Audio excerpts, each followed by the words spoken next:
بله. بسم الله الرحمن الرحيم. الحمد لله والصلاة والسلام على رسول الله صلى الله عليه وسلم. في أخير تباسم كسك أو أهلي أو الزمانات نيش وسكان هيش وازك هيش ذلك لا يدخل سيد مزيدكم لا يصلى على قبر رسول الله صلى الله عليه وسلم. إمام نووي براندوتو أخو يقول لي الرازي به هيج مجالاتي كان نهشتو أشينا سر أويك شيء نيج لسر مردوكبكا وزاني من مثلا أو الشوردني من باسكر كفني من باسكر إجا نيج كمان باسكر إسا كي أولى ترى فرمي الجديد أن الولي أولى بإمامتي من الوالي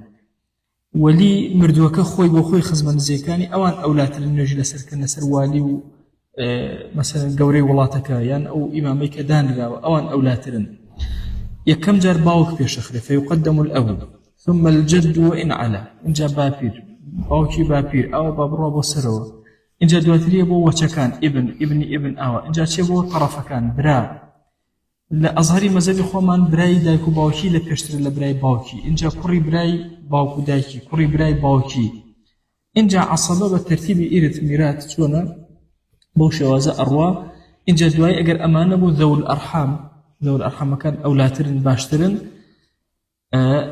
إن جا أجر أمانة بو أو كاتا إمام كابو أولاتر وهايا لا والي زياتر خزم كان خوان بو خوان إمامتي أو نجب كان جبل جيك ولو اجتمع في درجة أجر دوكز لخزم كان ليك درجابون مثلا دوبرا باوكو دايشي أو أنا مثلا ليك درجة واستابون فالأسن العدل أولى على النص وين كعمري زياتر وعادل ترى أو أتشتفيشوا لسر أوي تريان براكي تري شكابو ألا عمر اعتباري بو أكلي بمرجع عدالة هبه هميشه حر بادو رجبه أخريته فيش عبده بعبدك النزيك يجبه مثلا عبدك كريتي كرزايك حره كرزاك الميجكك ويقف عند رأس الرجل وعجزها وها سنة كإنسان لا سريكا وبوسته بلام لنا وراسي آفرته بوسته ويعجز بسنتي آفرتك أو تري أو محورات أفرمن لو وسطا بوسته الله باشترى أماني بشتوي إمامك يعني كم ترميتك أبينا نك خدي إمامك خوي شو الله أسترتره بمردوك لا شيء أسترتره شو إمامك كلنا وراسه وسا أو أن لبشتوى يشتغل مردوك نابينا أو أولاتر فلا وسطا بوسته وتجوز على الجنائز صلاة أجر يقوم الجنازة هبون باشا يكن يجلس هرهم من أكره دروس تبو هرهم من يجن يجيئك وتحرم على الكافر حرام أن يجلس كافر بكره مزور قرين حرام لسر كافر نيج بكره كسيك كافر وكفرك بواح وأشكره هي حرام لسر نيج بكره ولا يجب غسله كافر واجبني غسلي كي باشا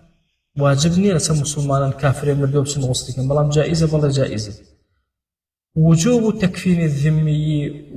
والأصح وجوب تكفين الذمي ودفنه بلام بمسألة الذمي كالله هي مسلمانان واجب مسلمانان ككفن شركان ودفن شركان أنا هيج نيج بهيش لسا كافر ناكري بلام أواني تر لا غسل كدن لا كفن كدن لا دفن كدن لا عامتي الروايات كان مزيكم أنا يعني اختلافي تايا هاتوا بتابتي ذمي احترامي كي زيادة لي أجل ناكلو سن نيش كدنو نكلنو نيه كفر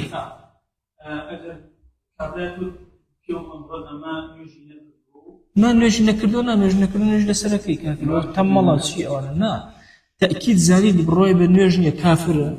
نجي لسنا إيه ما نجي نكردو مش أو ناكات الدليل أجر خود كسكت ناسي ملحدة كافرة خود عزاران كافر يا إبراهيم ما إيماني بخواه إنه في غمرنا بدينه ونجي لسنا كنجي لسنا جنابة حرامك بيك جنابة ربي واضحة بس نك أما بحال مثلا والله قمانم هي ليته لا مش حقيني بس لو كفري بواح وأشكره هيك شو منافقين ده زماني في غمرة صلى الله عليه وسلم دقيق قرآن في غمرة الراجل نجلس لك نكو كافر يجوا لبنه وما حقمان بس بنوانية نحن نحكم بالظواهر والله يتولى السرائر سيري دروا أكيد أم كسا فعلا كافر ملحد يسهم نقول كردي وبيدين من هيك كافري وهذا كرس موصل مدرس هي موصل إنه رفارزنا لا يبورم لا بور يعني دور بيه هم أنا أو هيك خوات بور لا بور دور بيه براس أو نيجي لسنات حرام بيك حرام أبرد شو شعبي كي ديني والله مشور دني كفن كردني ناشتني لسر قبران قينا واضح سؤالنا كافر قينا بتاتي ذمي زور احترام أجيري ذمي معاهد أمانة همين احترام كتابتها لا والله هر احتراما بوك ليبو تسلية الدلي أواني تبش ما يقول هدايتها هذا احترام شيء قوري مديوك أجيري لا نريد نسمناكي سيشتكي تريبو أكيد ذمي لمجموعة أفرمي احتراما لخز مكان زين دوكان ما شاء الله سلم جراي تسليان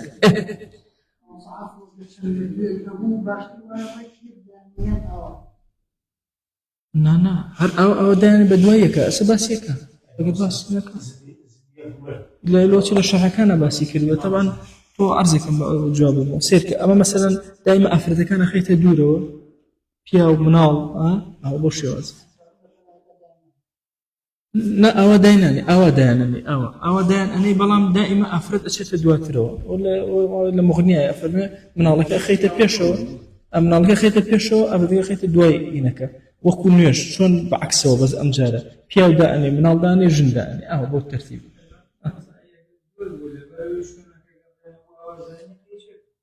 نا سيرك أو بدويك بلام أجر حر أو عنده زور بدو صف سيا صف شوار صف دانا بس دائما بيا ولا بيشو من الله كيشون ببيع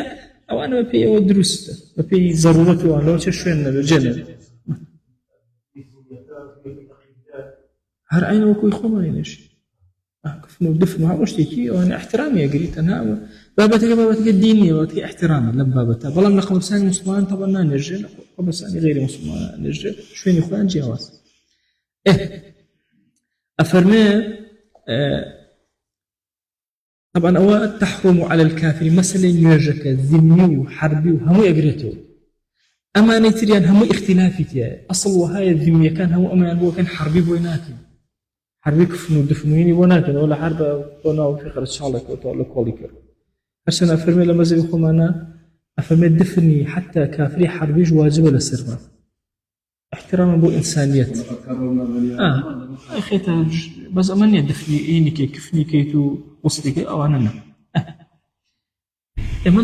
لو بابتاح كما الله فرمايش طبعا هي في غمريان صلى الله عليه وسلم أمرك بإمام علي لما سلي أبو طالب هو الرواية هندك ضعفتي هندك أو ما مبيدينك وفاتي كرت عشان الروايتك ما مشركك شي ليبكم الله لي قريها تادم أو طبعا لما كشايا لهند الروايات واردك أفرمي أمري كربوي كبشوري وكفنيش بكري دفنيش كفنو دفنو شورنيش وكر عند الروايات كتشي ضعفي كانت يا أنا بس مهم فقهاء لو زور استنباطات ينكردو كابو كافر هندي أحكام الشرعي كربتي بمسألة يعني دقيق نية والله إن مسألة مردوة أو احترام دائما لبرو إنسان واحترام يقريب باشا أفرمي أو طوا كابوك بس نيجكي كلمة منع كراوة نيجكي بس كافري صريح أو منافق أو نازان مشيوه أقوى نيم كفرك بواحي صريح وين جاءوا كاتم مثلا تو برا لسر أو أدي عليك كنيجي سنة كم حرام وجنه بارب والله بتربو كفري بواحي نبو يعني أوشتاني كلا كفر مختلف فيه ابن تيمية سيكي لسروي الله مقولي واهي مقولي كفر وصاحبها ليس بكافر مقولك مقولي كفر بس كابر أهل التأويل أهلي وهم يرجع لسلك كافري كفري بواح نجلس النكر يتشتكاني تريش أجل ذمي بو أكري هم تسكية المخز بكاني هم احترام بو أو إلى جزي من وصمانا دسي كسي مردو من دوزيو قاتشي من دوزيو عضو يبلع عضو كاني ما تشيل بكين قولي ما موته أجر نمر دبي طبعا نجيني كفنك لي ونج أشوري كفنك لي ونج أجر زاني من أم دسي فلان كذا مردوها أو كاتا إما هر أم بارچە مان دۆزێتەوە نوێژ لەسەر ئەو پارچە واضحە یان پێشتریش بان نوێژ کراوە لەسەر پارچەکەی تری ئەم پارچەی کە تازە دۆزە هەر نوێژی لەسەر کرد لە مەزەوی خۆمان نەکێشێ واضحە چۆن بمرجع علم موته زاني ما نكملته أفرمي ولو وجد عضو مسلم سور أزاني أم عضوه مسلمانا علم موته أرزاني وفاتي كده صلي عليه يجلس الأكل بابتك من هي سقط طبعا سقط من هي يما همولة كلها رأي مناضي لبارج من هي سقط مناضية هيشتا نبوة مناض واضحة كبوب مناض هات درو صوري إنسان وأمانة نيجي هلا سلكري واضحة مسألة سقط شتي ترى سقط أفرمي أو من الله هيشتا نجيشتو تأسي أو ما كاني بيجيشتني سرتاي حمليتي سقط نكوتاي حمل وإلا كوتاي حمل لكن من الله الدايقة ببها ويردن قوارشي نبي لما زيكون هنيجي لسلكري وأو كلمة سقط زور كد لكرديات سكر الله من الله بارسون بغلط لك كده ما كان من الله لبارسون رجيم كان صورة إنسانية حموش تيجي أهجت أرض إسباسية كن أو سقطك أجر صراط وأنا هبه نك عمتك ولا مزبي خم أنا أو براوته أفرمك أجر هاتو جيشت ما كان أخير أمنا الله كلا دايق بو هيج صوت وحركة وهيج تيجي تبي نجلس لك حرمة بو إنسانية باشا سقطك كامل والسقط طبعا سقط أجل قد بدن أفرمي إن استهل أو بكى استهل يعني هوارك البكاء يعني قرية إما بكاء بدو شواز أخمنته بكاء هي لقل بكاء بقصر بأوا بكاء أجل دريج كردو يعني ممدود أخمنته يعني هوار كردو بكاء يعني قريان أم بكاي قريانة لقل استهلا فرقكي شيء قلت والله هذه الصوت لا بكاء احتمال بس في المرسي باش الصوت نية واضحة لا تنسى أو تشونا أفرمي إن استهل أو بكى شكا قريان دليلي شيء دليل زندويتي إنسان قريان دليل زندويتي إنسانك أفرمي أجر هاتو هواريك يتر هوارك سواء بكاء أبو قرياني بدنجي برز وقيرب ودنج وهرشيلي يان قريان هستكر أجري باشا مرجع في المجري هسك الدم وشاي أجري باشا هستم كده بكاي هي شو بكاء مرجع ندنجي لك الله بحج لو ريبة قصرة أفرمي أجر أم دوانا لسربيني أم بارشة قوشتي كهات درو مثلا شيء ككبير همان أحكام كبير وكامل بسرية جارية وإلا فإن ظهرت أمارة الحياة أجر علامات الجيان لم تهبوا كهات درو كاختلاج شولي هبو اختلاج جولي حركي هبو ولو حركي قوي جنبها شوينيكي أجولا بنجيكي أجولا قاشيكي مثلا سنجي هستكر أجولا اختلاج هذا صلي عليه في الأرض لقول أزهران يجي لسر أكل أصل شنك أو هي احتراما بو إنسان ذي يجي لسر بكر وإن لم تظهر لسري أمقصك أجر هيش يوازك علامتي حياتي في ونمو ولم يبلغ 4 أشهر نجيش بتشوار مان فوق تشوار مان لو فوق تشوار مان نجي لسرك كم تل تشوار مان بو اختلاج جولشي نبو لم يصل عليه أو خسك نجي لسرناك كابو إلا تشوار مان زيادة بو أمارتي حياتي جنبي هر نجي لسرك كابو صورتي إنسانية واضح أو قصة أنا أو تقريبا تعريفي أو بيشوا أفرمي وكذا باشا إن بلغها في الأظهر هروها لم يصل عليه وكذا يبو إيه أقرته نيجي سناقري أقر قيشتة تشي قيشتة تشوار ما باشا يعني لتشواري شابه خوي أولي كذا برحياة بأمكسة قيشتة واحد هر نيجي لسر ناكري أما قصة كيت لك نوصي شابه واضح شوانا فأبو إما أصلي مذهبك سقط جاكين ولا منه سقط أصلها نيجي لسر ناكري إلا إن استهل صارخا أو بكى أو شيء أو علامته اختلاس شيء هذا أي أجهات خدي من الله أصلها نجل سركي باشا أم ين أصلها نجل سركي أو ين أصلها نجل سرنكي بلان بفي أم ياساني كباسير إنجا بابتك كترية بيش لكن الشهيد ما الشهيد ناشور أفرمي ولا يغسل شهيد ولا يصلى عليه شهيد خوي شفاعتك أبو خالد بعكس هيك كتب شيء نيجي لسرك الشفاعة بوك أبوي نيجي لسرك نأشور هيك ماشا الله وهو من مات في قتال الكفار بسببه كما أم شهيدي كان نيجي لسرنا كره وناشور أفرمي أو كسيك لجنجي كافرانا شهيد هو بهوي بسبب بس بهوي قتالك لأنه جنگ كان شهيد هو بهوي أو شروا ماشا فإن مات بعد انقضائه لأنه شركا بريندار بس دواي مرت جنگ طواب إنجا مرت جنگ وساو مرت أو في قتال البغاة يان شر إسلام وكفر نبو هردو بركات جيا نبو ماشا مثلا بغاد لأمير مسلمان هل قرابونه أليرا كسر شهيد هو مثلا وهر بيوتر الشهيد هاي أم كسر أشوري بالله أشوري نيش لسلك بويل جنگی جمله مي سيدنا معاوية رضي الله عنه لقال الإمام علي عليك مردوكان يعني هنا هردو الطرف نرجع لسرك واضح أما نرجع هلا سر أجر نرجع لسرك واضح شلون يعني أم نرجع سمردو أو كر نرجع سمردو أو كش كأداء الإسلامي زود له وجورة ترى با اختلاف الشبهة حتى بقى تجنج اختلافك للدين فمناش ندرو لا التزامك بلغات شهيد كان أو شهيدين يكن شهودة تنهى لقتال كفارة ده جنگ كافر زور قلنا كافر كالتحديد سنوري ديارية باشا جنگ لوني وانا الرؤى كالرؤى لو بينا أجر مسلمان لنا جنگ شهيد وشو أجر مسلمان يكتر مساحات الدروة جنگ مثلا ليه بريندار وهلاك هنا ينو لأخير الشهيد بو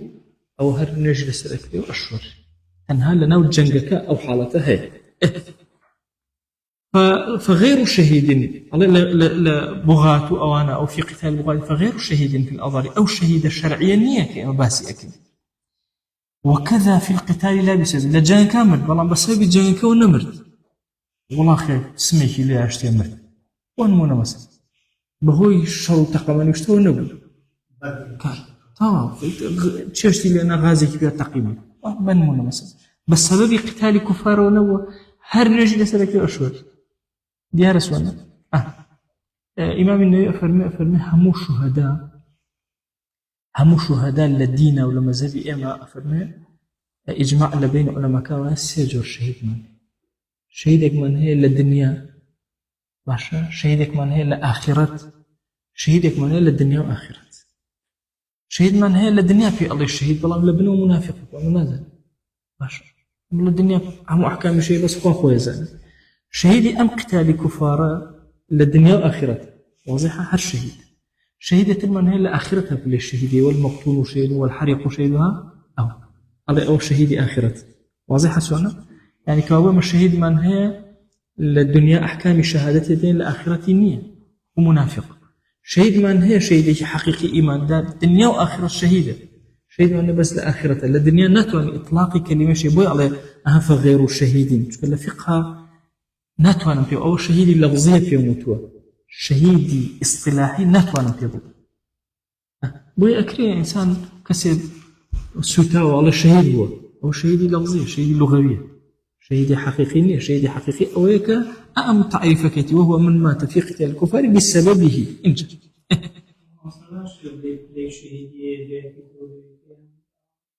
ما بشتريت لي شيء دي أبين بشو الآخرة بلام للدنيا أحكام الشرعي بس الشهيد الدنيوي اعتبار أكل شهيد الدنيوي طبعا أخرى لا إخوة شهيد الدنيوي كما أو من قاتل مثلا يعني استشهد في قتال الكفار بسببه بسبب جنگ كوكج لأنه جنگ كشاف كجاب شو بما نتوقع دوا جنگ كجنگ وسا أو بهين حسابنا يا لكات الراكدنا قول لي يجي بركو كل شيء حسابنا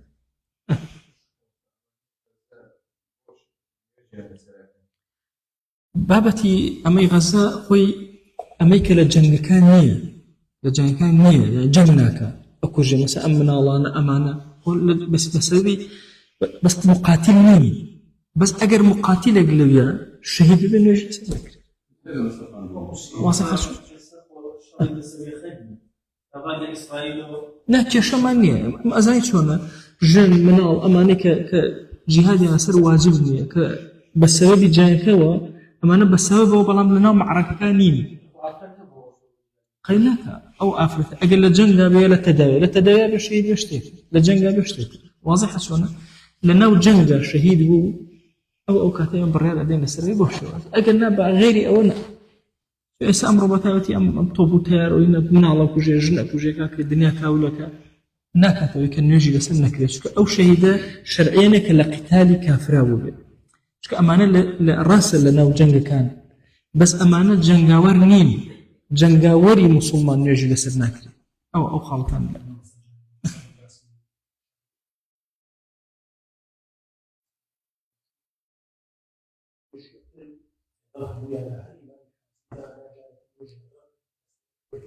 نازن نمبیستو نمبیستو خبر الدين وزر بمني صاغبة نمبیستو إس أما أو تان لا واضحة ما بس شهيدك إن جاء إما حتى مثلا يسأو مثلا لا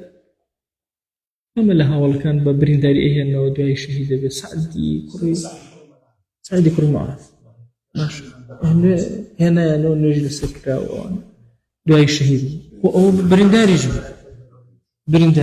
ماشي اهتز عرش الرحمن لموت سعد بن معاذ أو ندش قولي عرش إخواك يتلفزوا كشيء حالتك أبو شيء باشا ولا يستشهد جنوبا باشا خسيانو ولا يستشهد جنوبا أي أجر كسر لشي جران بو شهيد يجبو أي أشوري أنه لا يغسل مسألة حاضرة أو إعجازك باشا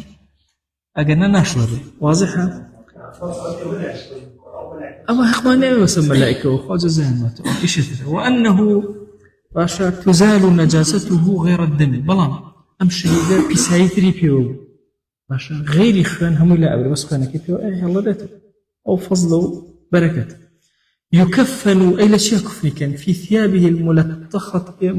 ملطخة بالدم جلكاني كخنا يبوج لخنا أين يجي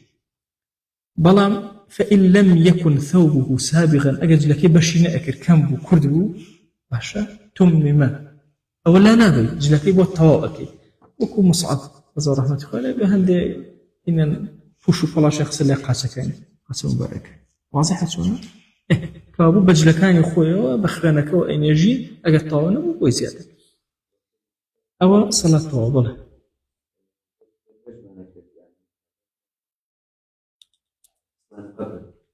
وأي قاتل جانينا يأفياو ثم لا يوم يمشي كين لسكين نيكين وأي حد نهان كده سيانا من يقومش من بينهم كعب الدنيا بس سيانا قبل كده وأصلك أو هاي هالشيء مسلمان دو زرايو قبرها هم كده ويا الله قيناك أو نجلس النكر أو نجلس النكر هالشيء كيتو بو أصلك بس أجر أو ما ناشتم أو الرسول بارشة كيتر نجلس لك بس أجر أو نبونا أعتيادي رأي خينا نا دواي باسي هالدانوي مردو أكين شكل لو كاتي كورونا زور أو كيشان توجو لو هالدانوي قبرو أنا فتوام أدامو كاك هالي كنو دروست أنا أبو بكيش واضحة دواي باسي أكا إمام بالتفصيل أو عرستانا كبالي لما أتشين سدفني مردو كاك أو إما نجش ماكر إسايتر كاتي ناشتميتي أفهم أقل القبر حفرة تمنع الرائحة والسبع لما زبقوا ما ندو قياسي هر شالك منع كرك بوني مردو كان يتدروا سبع مثلا درندكانش داري نهاية بأساني مردوكو زري لبنو مثلا السمعي أو بكان باشا أو كاتا أو شالا ولو كان كورتيش بيه بشوكيش بيه شوية دروستو طبعا يعني دوش يكم بوني مردو كان يتدروا شالك أو عند قولاي هبه زائدا درندو هوا ميزي وأنا نتن شالك هالبنو مثلا صجرت شالك هالبنو دريبه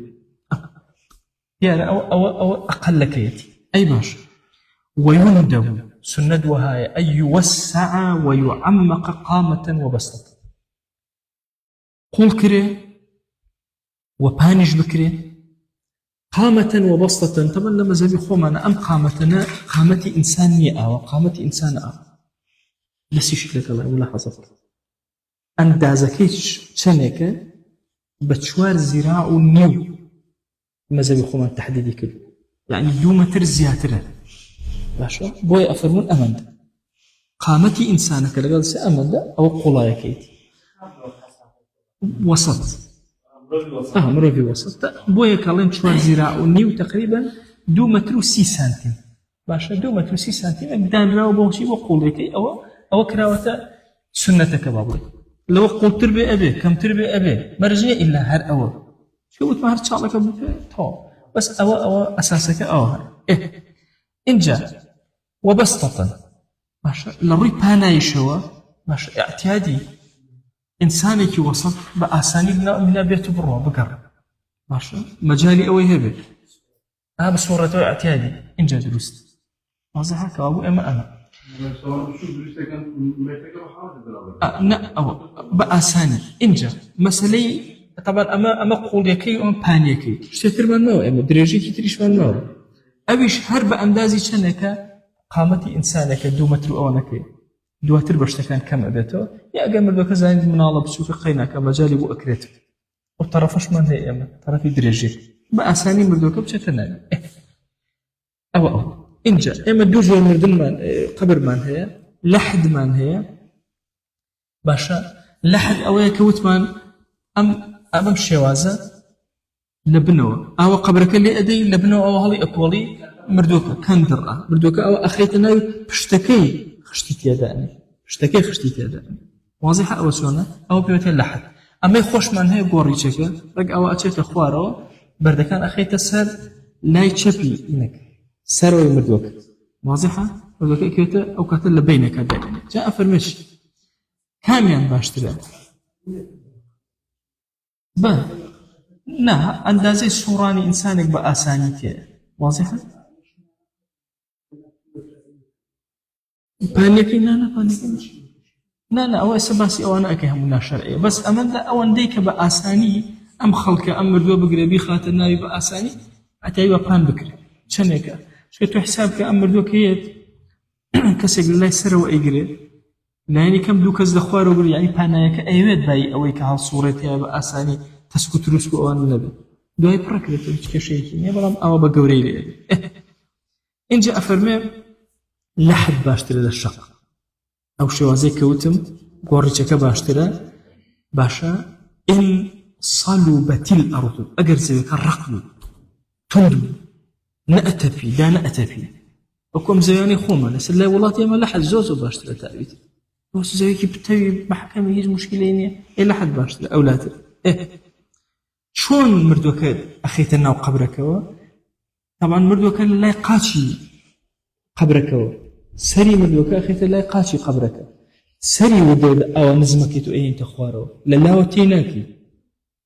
واضحة شون للاو مردوكا يعني أو بخيت الناو قبرك لا يقاتشي مردوكا أو بسرا أين تخوارو بناو دياري أسر لاتان شون أما مردوكا باشا أمش قبرك يتي أو بسرا ببرزيها أو أي خيط الناو قبرك أفرمي ويوضع رأسه عند رجل القبر ويسل من قبل رأسه برفق نرم للسرا ولا السرك يارا أفرمي ويدخله القبر الرجال شيء آيا جن مثلا أمردو بني جن شيء ياو أمردو أبننا وقوركوا وأولاهم الحق بالصلاة عليه شيزور أولاء وكسيكا أولاترك النجل سركا أو كسا أولاترين بشتنا وقوركوا كسا كيف خزمة كان يقول الله جاري خزمة كان أوصى سيرك خلق إليش أو أساسا فقه نية كسكة أخو أبي لو اشتانا زور إشكال كسنا لبيرو أوسيا أجريه شكرا واجبك كذا خيرك ودسك هو فصل يزور كوري أخ أويا أنا بوين روشن كده خو أما أجره هموي أجره برواكن قرتني مردوك داناني بردني هالقدي يقوم أجره أنا أجرك أخوة دايتي ببنا مالك أخوة أنا أشوف قلت إمام يفهم إلا أن تكون امرأة مزوجة فأولاهم الزوج والله أعلم. الله أكبر سيدي أو خالك الإمام يرونيك حتى لما سلي أما آية ميدك أولاد ربوجنكي كربشتنا وقورك أو خيري دسكي بخاتنا وقورك يا باوك يا بري ميردك ماشي. إمام يفهم إلا لما سلي أفتي مزوجة ميردك أولاد والله أعلم. ويكونون وترا أما أنا كأسنا أم قبروا نتن شوار كسبش نخوار بوتر باشا سيكسبش دوان بولا قاسو يك بولا يسرفوا مثلا زيادة أو أو كانت بينش كذبابرون أنا بينش كذبابرون يعني بوتر شوار نتن دون نتن ويوضع في اللحد أي للحدة شندا يعني لسلا الراس دا يعني للقبلة أو ويسند وجهه إلى جداره رؤية كيت الديواري قبرك فمسري جراو بنكي بنقولك أو إخيت الناري وظهره بلبنة ونحوها فاشتشي بخشت أوانا بشتكي أجري فأبو قبرك لدا ولا لحدا خدي أو شو أنا مردوكني توز أولاد لك تمردو أكتوز أولاد يعني أنت درس شو أول كبرية كيتو هيش أواني مردويت يعني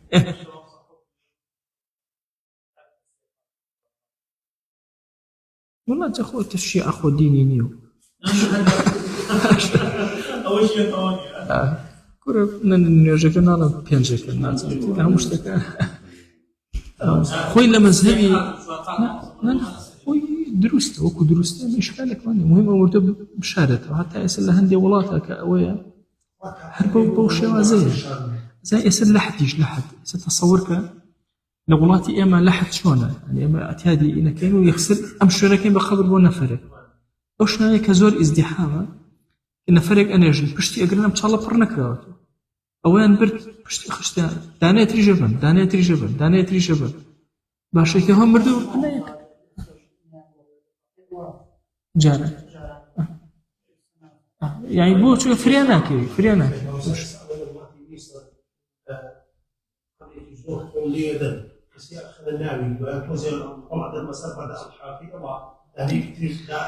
خوي أو الشوازم نبيني وبس أمين لحدك كأو بدوية كازوزو اللي هي قمنا باشا بابرين كاك درين جاء يصدق عندك أو لاك زوج إن جاء بويتر السناو إن جاء لسر يمين أهوى ويسد فتح اللحد بلبن باشا سدي أو فتحيك اللحد كوبو كردو لبشتو نعلم بتشي بخشت أو أكيد ويحثو من دنا 3 حثيات تراب أمش زور قرين سنتي كي زور قول أواني كلنزي قبركان إكي سي مشتخول كنا خوارو إن جا دواي أواني كنزي مثل دكز بيس كردان إكي سي مشتخولك إن جا دواي خولك أكري بسري أم سنة فشل فراموش يس وهو أم حفارو مفارو بزم باشا إن جا ثم يهال بالمساحي جاء مسحات بيلا كان وخاك نازل كان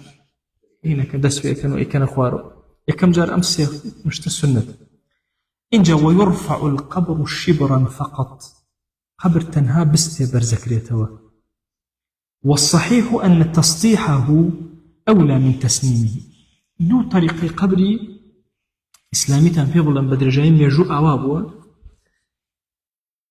تسطيح شونه تسنيم شونه تسنيم أها سيكن قبرك سري قبرك أولي أكي خولك أولي أكي هو كم يخوم أنا سبيني تانا خولك أولي أكي أو تسنيم باشا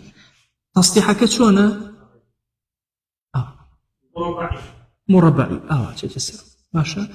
أم أفرمي شيء أفرمي كاكا ويرفع والصحيح أن تسطيحه أولى من تسنيمه تسطيحك باشترى أبو شوازة لوا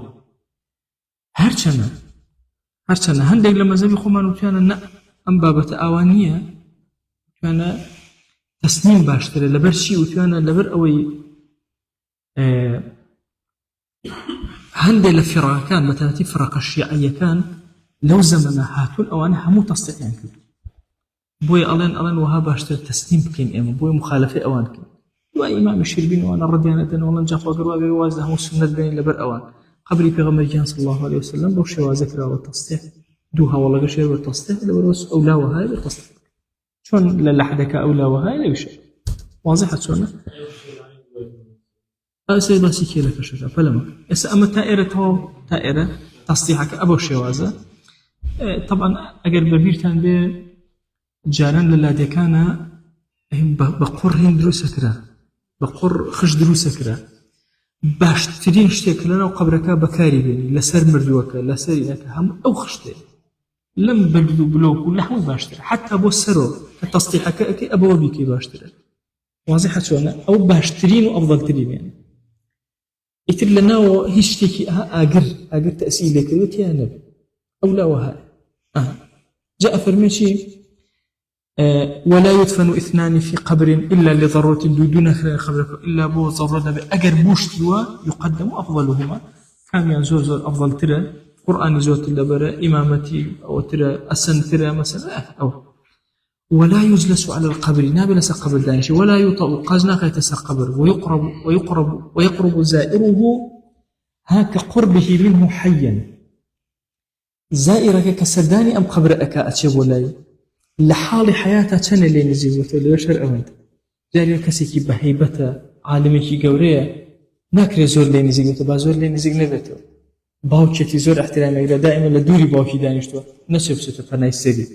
لدوري واحترامك برشي احترامك شون بول لحياته لما مات أو ما مضي لقلاك إلا ما قال كسيكي طاغي وأمانة لجيانا خلق نيورا ونزيكي بيتو لأينا يومتر نزيكي برو أو بيشوانك إيكي كسي طاغي وخراب كارو أوان ما عدا أوا كسب الرزكان أو شوازا ما مضى لقل اكتراءك والتعزية تعزية سنة باشا قبل دفنه بيش دفن كردني سنة تعزية المردوكب كي لو كاتا زور ضروريتي وبعده 3 أيام لدواشي وبسير وشغل أتواني التعزية بالي ليبكا وتاتي بيش دفنك أو خيرك زوزو قوله دلخوشي أو كسب ديته لو كاتا أو دلخوشي زور تأسيدي ويعز المسلم بالمسلم أجر مسلمان كي مرت أعظم الله أجرك وأحسن عزاءك وغفر للميت أهوى علي وبالكافر علي أعظم الله أجرك وصبرك باش أخوة أجرك وزياك وصبرك ببخشي وآرام بسرتان شي صبوريتان بوهف من وعلي أم كلماتنا بكارين نالي وغفر لميتك بابتك دعاء كردن بو كافر بمغفرة حرام دعاء بو كافر بغفران حرام واضح قولي خويا لم كافر بقول النادشت أو براوته بوي عليه شيء إنجا الكافر بالمسلم كابرا مسلمانا باشا بلام تقول باوشي كافر تعزي بالي لي أكي الله غفر الله لميتي وأحسن عزاك يا أخوة تعزي كتاب باش بيجي الريها أبو شواز أجر أخذناه مسلمانا نا أخذ بمسلمانك قال لي بمسلمانك قال لي كافريش اللي مردو الله عظم الله أخوة أجر زياك وصبرك آراميتها في بخشة دعايتي يعني أبو مردوك واضحة شونا سيرك هذا سؤال عبارتك الله ويعز المسلم بالمسلم تعزباريك إلا مسلمان بهو المسلمان وعلي بالكافر أجر كافري مردو وعلي الأخيرة والكافر بالمسلم أي بكافر شيء الله يقول مسلمان اللي مردو وعلي الله يغفر الله لميتك وأحسن عزاك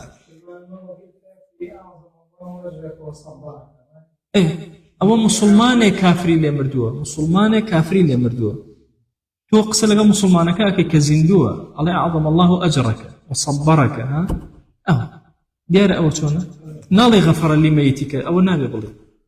أم جاريان مثلا باوكك كافرة زندوك كافرة مردوك مسلمانة خشيك الله غفر الله لميتك شكو مسلمانك مردوه وأحسن عزاءك أخوات عزاكي أوجب باشا بكرة دعاء كافر دروس غيري مسألة غفران نبي كان دين فرماش من لسر الدعاء بو كافر دروس واضحة مثلا خوا جوانك جملك الله هالشيء دروس كم الروايات هاتوا جملك الله بكلاته وكافر الروايات دروس دعاء تنهال مسألة غفران دروس ندرس أجر شوي كافر اللي مردوي أحسن عزاءك خوا أقطع زكتان باري باشا بيجريو خوا صبرتان باتي وصبركم الله وسلقيت شيء دروس هي إشكالية يعني. ويجوز البكاء عليه دروستا بقري بسر مردوا قبل الموت بيج مردني وبعده لدوا مردن. ويحرم الندب بتعديد شمائله دروزني هاواركي ندب هاوار كردنا باسكرني شمائل كاني شاكيا كاني أي بقرباني بشتوانكي ونازانم شيوه باشا كردواري خومان برنوكي ونازانم شيو. والنوح هاوار كردن والجزع بضرب صدره ونحوه كيشي بسنجي خويا يعني أمان دروزني. قلت هذه مسائل منثورة أمشكم الله مسائل تلك إمام باس يعني. يكم يبادر بقضاء دين الميت أو ديار متأبة بسريعي قرزي مردو أديته وصيتك يكسر جيبجيك يكم شد قرزك دواء وصيتك. كراهتي إنسان تمنى مردنك لضر نزل به لا لفتنة دين زررك رويتك كردوها زحمتي رويتك كردوها دسكا بهين كردو خواء بمكوجة لا والله فتنة كوت الدنيا والله إنسان داوك خواء لنا أنفتنا رزقارمك بس نجات بشمكوجي قيناك. ويسن التداوي تداوي كردن واجب نية سنته أما زور قرن زور كاد إما لم نظري إما والله نخوشي واجب ولا سيبرو يتداوينا والله سنة صبر أقري والله صبر قري توكل بخوا خوش فاتت بطاوة شو أما التداوي دواء هيج نية شفاء لأسمان لو الدواج بكار بيني بس تداوي أكيد طلب الشفاء لأخوة أكين أو أكين حتى لحديث كافر من لا يكتوون أو حفتها زاريك ببيع حساب السنة وباشتوى يجي لصفتين لا يكتوون داخناكن كاتنا خوشيا أي تداوي بداخناكن التداوي بداخل مشروع للشريعة يجي إشكالي كيني باشا شو الروايات يزول لسرع ابن القيم هنا يتهمون دروسة الله أوانا حتى أوجناكن يو التداوي لكن أو سنة لكن توكلك يزول قولي عن بخوها وعلى ربهم يتوكلون. وإذا ما يصطفى ويشفي تو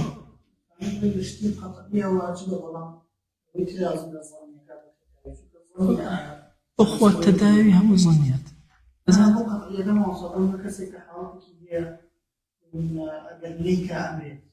آخر مرج هم التجارب الطب بنيات الطب لسر الظن لسر يقين بنيات الطب يعني تو أزاني بو أجاري وكسام دكتور إبراهيم خومان كل وتي خواهش كسي وكسة الدروز نكد براسك بالضبط أمان أم علاجا لا سطع صدبه أم شفاء لا سطع صدبه أم إيكوجي كذا زين والله مثل ما الظنيات علين زوري نوابه أشكو أم جوابه جاري وانا به تختيك بويا ويكره إكراهه عليه كراهته زور كي لنقوش حرب بيخوي أو علاج زور خلاف حتى لخواردنا ونابي زوري ليبك أحد سكفر ما فإن الله يطعمهم ويسقيهم خوينا أن أدا خوي آيان أدا حقنا بسريو وتأتي باري توكلتي كسكبه يزو كسكي خوانا سزور توكلتي قائمة يزوري لما خواس لبن بين خوي خواب أو مشغول يشتتر لو كان إمام عمر يقول عبد العزيز فزين دوين أخوان شو الرأي كان سلوى دوين أخوان والشيء وفاتي وتي بكارنا توكل بأخوان خوما يتوى باشا لنا أصحابها هي لنا تابعينها هي لنا أولياء زورة يا باشا بس ندو زرته مخونا زين أقرب ما بدو زرته أويك طبي نبوي وحي رو أرسلان كم سير طبي النبوي هي طبي حديث هي طبي بديل هي طبي النبوي ابن القيم فرمى وحي هيج مجالي يعني على تو أبو قراط قصيتي كله وكوين ولي أجري يبيغمر صلى الله عليه وسلم أو أبو توا باشا أو الدواء فيها كانوا أجرش ما قال سيد الطب النبوي خير يشد أجار يتو السنة رجوع في غمرك صلى الله عليه وسلم أما بابا تجتري غير أو يكتب مانية بلا أطب ولا سطاصط يقين هم ظنيات أبشي يصير درسك أشكو بابا تزور يا شو ما قرر رجع بتاعه دانش بس نفوش ماشي تداويكم بديل حديث أم طب حديث كيميائي هي بديل كشو بجوجيا واشتكى آخر أو بجوجيا خلق لي تيفتش زور كذا أو بجوجيا أنا طبي في غمرة صلى الله عليه وسلم نخلي طبي كردواري بوابلين لقال طبي النبوي جواز طبي النبوي 100% ماشي وحي وما ينطق عن الهوى إن هو إلا وحي يوحى بس طبي كردواري نعم تجربة احتمال بيقري احتمال نقري بس في صلى الله عليه وسلم بيقين ومعاملة لقلاك أو زاد المعاد زور مهمة إنسان بتوانا مطالعيك زور لزتي ليك اللي قرر لطبك للروحي يعني الطبابة لنا في غمر صلى الله عليه وسلم بتشنو فارق باسي أو طبابة تم كردوها لم أخيراني أحمد أو أنا باس كردوها بدريش أزاد المعاد بشي برقي شوارمي زور مهمة لباسي طبي نبويك ويجوز لأهل الميت ونحوهم تقبيل وجهه كابرا مردوه أهل مردوه والنحو رفيقك خوش السيد نوتواني مردوكم ما تكفيش ما مانعني يعني أول ولا بأس بالإعلام بموته للصلاة وغيرها إعلام شيوخي وكيسلا فيسبوك ومسهر قيناك دروس بخلق نيجي لسركا يعني وغيره وبخلق هكا بين بزان قبرك يبو والكن بين بدمو هكا قرزارق خوان قرزك بيتو دار قرزك قيتشيك بوي اگر بكري صلاتي غائب بتاتي اوانيك ولا منطقي خماني كتب فيسبوك كي توسيرك رفيقك وفاتك صلاتي غائب الى سركه اجريكي قول دسك خوش بسم لسر نجاشي كدويتي صلى الله عليه واله وسلم ها بوي مثلا اعلامك مرجني الا بو نيجي ممكن تو اهلو دورو بيتزاين نيجي لسرك مسلمانك لو قري الدنيا وفاتك لو ايبيني نيجي لسرك لا اخبار بيستم فلان مسلمان كاك وفاتك عالمك يقول نيجي لسرك لا طبعا لن يجي مردوكا بو غائب مرجنية لك شوبية لدو أقل دوا شوبية دروس يعني مثلا مردوكا بابلن بون هنا لا خرمالة أم لها لبجة نيجيك أقل وابلن يا لإيران مثلا لبانية أو ليرا نيجيك أخو كتب بشتي خيلك لوا بس أقل تكون نزيكي قبرك وقبرك اللي بيشتغل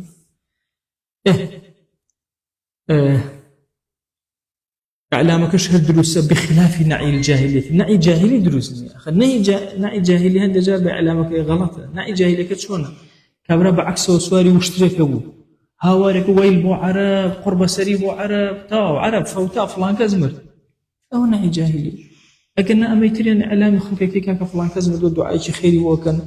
يان نيجيكي لسركن يان بدميو يا داوي قرزه كان ولي يان قرز يان هي يعني قرز أو يان لا بويا بنو من الله كان يا دروس بهر حالة كان أو كسيك مردو أشوان وبرست التوين لكن والله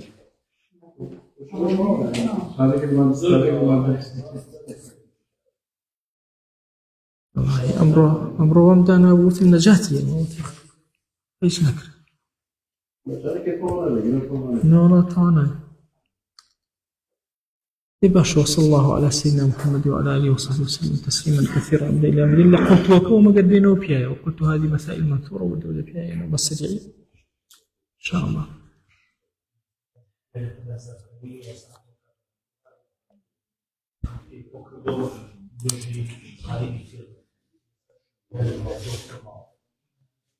درسنا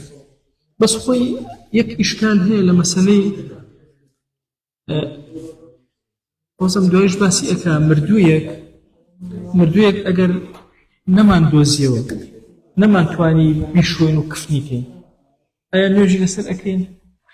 أصل ولا مزي خوان نيجي لسر ناكر نيجي سقوطك نيجي لسر نيجي لا يشتغلوا بابتنا أصل أو هاي بلام هنديش رأي شيء لمزي خوان الله نيجي كهر أمين نادوز حج روشت بالتياريك كوت خوار كزنا زنا كل نيجي كده سمعك أو رأيك رأيك ما وصلش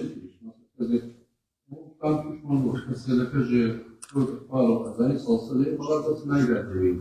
ما أخذنا لهم أو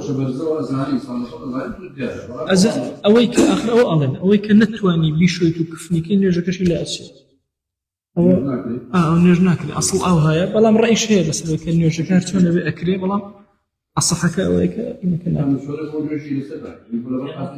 أخذ أويا شورنا كنك رأي تجي دوما لذاتي باش فروردگار خويا رحمته بزي خود بسلم أنا ببارنا يا ربي خويا لبناها كان من ببورا يا ربي خويا لنوري علم ببشر مك يا رب العالمين يا ربي خويا عاقبتي كبر خير من بدره رجاني مردن من خويا بكره باشتين رجكاني جيان من يا أكرم الأكرم يا ربي خويا ومن جرى لو كساني بسري شهور وبزليلية أنا وحضوري تو قوري خود خويا بكرمي خود لقل ما نما ملكا أو رجك بحضوري تو أجين يا إلهي بیکەرە خۆشترین ڕۆژەکانی ژیانمان یا رب العالمین. ئیلاهی گوناهی زۆرمان بەرز کردوتەوە، بەڵام زانیمانە کە تۆ زۆر کەریم و بەڕەحمی یا ئیلاهی بۆیە تەجاوزمان کرد لە سنووری خۆمان، بمان بەخشە، عەفومان کە بەزەیی بەسەرمانە ببارێنە، کەڕەمی خۆت بەسەرمانە ببارێنە،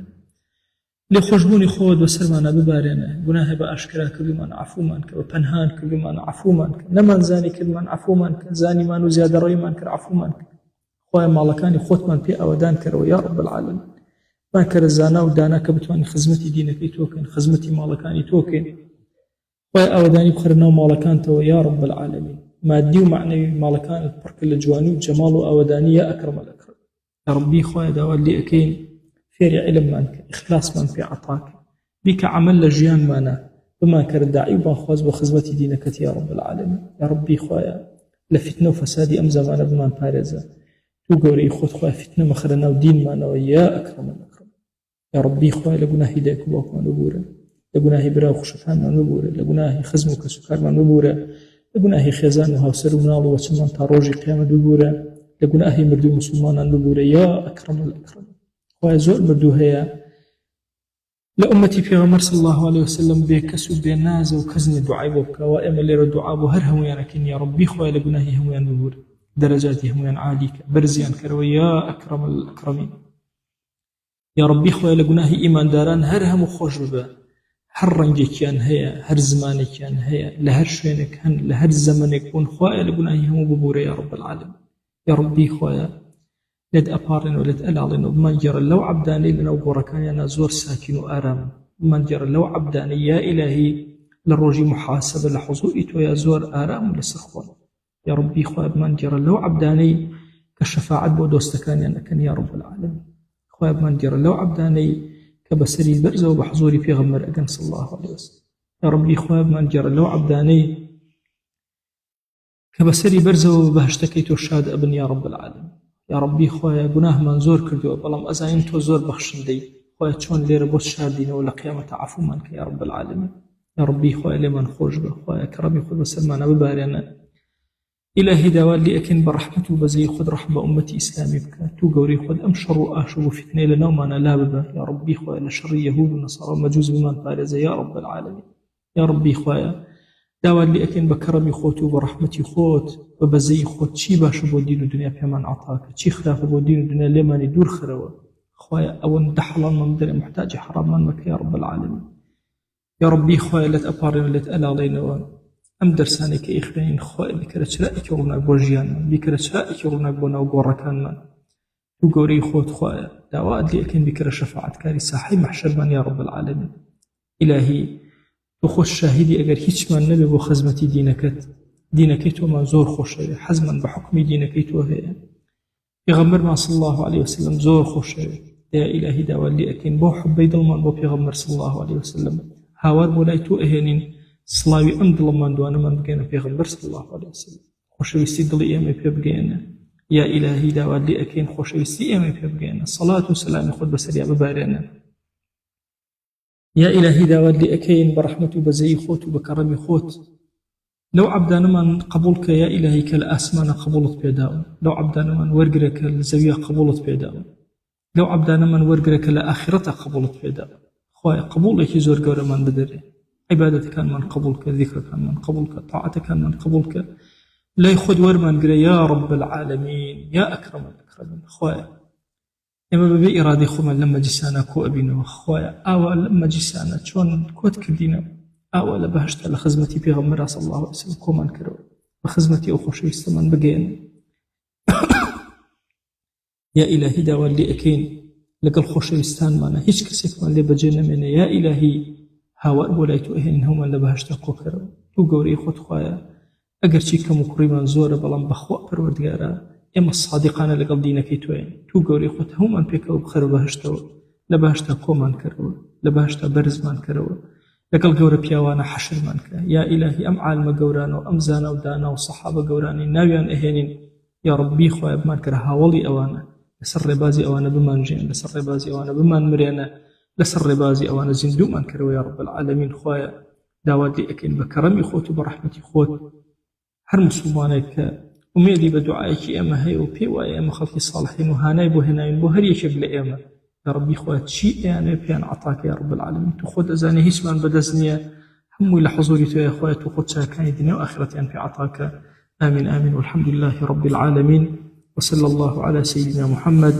وعلى آله وصحبه وسلم تسليما كثيرا أبدا إلى يوم الدين ويقول لبناه من الشيء أجبوري وخلى من قبول